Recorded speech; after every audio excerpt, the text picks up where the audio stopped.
Hello दोस्तों। हाल ही में आपने नोटिस किया होगा कि ईरान ने इस युद्ध में अभी तक हमला करने के लिए अपनी एयरफोर्स का इस्तेमाल नहीं किया।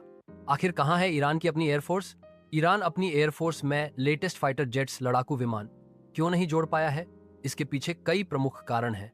पहला, अंतरराष्ट्रीय प्रतिबंध सैंक्शंस।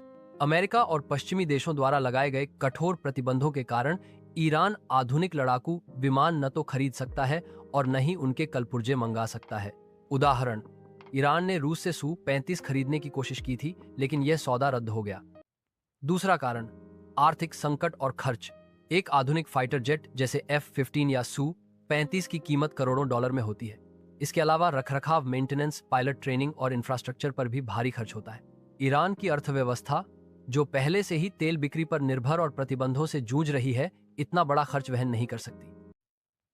तीसरा कारण, रूस और चीन की राजनीतिक हिचकिचाहट। डेमन, रूस और चीन भले ही ईरान के करीबी माने जाते हैं, लेकिन उनके अरब देशों से भी गहरे संबंध हैं। उन्हें डर है कि ईरान को अत्याधुनिक हथियार देने से उनके खाड़ी देशों के साथ संबंध बिगड़ सकते हैं। साथ ही पेमेंट के तरीके जैसे तेल से भुगतान को लेकर भी असहमति रही।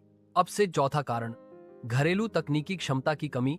ईरान ने F-5 जैसे पुराने अमेरिकी विमानों की कॉपी जैसे साइके और कोसार जरूर बनाई है, लेकिन वे 1970 के दशक की तकनीक पर आधारित हैं। ईरान के पास अभी तक अत्याधुनिक तकनीक जैसे AES रडार, स्टील्थ डिजाइन और नेटवर्क केंद्रित युद्ध प्रणाली को विकसित करने की क्षमता नहीं है। ईरान की एयरफोर्स आज भी मुख्य रूप से 1970 के दशक के अमेरिकी F-4, F-5, F-14 और कुछ पुराने सोवियत विमानों पर निर्भर है। आधुनिक फाइटर जेट की कमी ईरान की वायु शक्ति को सीमित करती है और यह उसकी रणनीतिक कमजोरी मानी जाती है। इस्लामिक रिपब्लिक ऑफ ईरान की मौजूदा एयरफोर्स के मुख्य फाइटर जेट्स और air F-14 Tomcat, F-4 Phantom 2, F-5 Tiger 2, MiG-29 Fulcrum, Su-24 Fencer, Mirage F-1। जानकारी पसंद आई हो तो वीडियो को लाइक करें। धन्यवाद।